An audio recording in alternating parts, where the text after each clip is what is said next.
the estimates now from the University of Washington, which is the model everybody's been going on, even though it's been wrong most of the time by a lot, overstating it, is now they say 60,000 people will die. 61,000 is what we lost to the flu in 2017 and 2018. The flu. Now, we all regret the loss of 61,000 people, if that's what it turns out to be. I'm going to tell you, I think it's going to be less. And salute all those who are working on the front lines on this, the hospital workers, the nurses, the doctors, etc., and the generosity of the American people. But if you look at those numbers and see the comparable, we're going to have fewer fatalities from this than from the flu. For this, we scared the hell out of the American people. We lost 17 million jobs.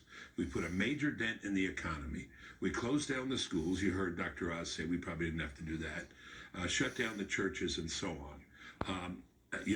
This was not and is not a pandemic, but we do have panic and pandemonium as a result of the hype of this. And less than 2/10 of one, if you're average American, 2/10 of 1% chance that you're going to get it. 2/10.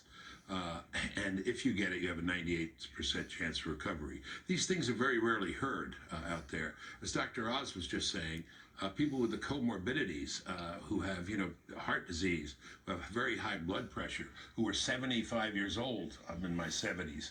These are the real risks. But we have scared the heck out of everybody. And, psychologically, as a people, remember 9/11? We talked about let's roll. In this one, there's been too much let's roll up in a ball, let's hide under the bed. This is not the way America works. Let's get back to work. And by the way, on this back to work thing, there's this metaphor that seems to be governing the conversation is flip on the light switch. Don't flip on the light switch. Get a three-way bulb. You don't have to go all the way to 100. Go to 70, 50, 70, and then 85.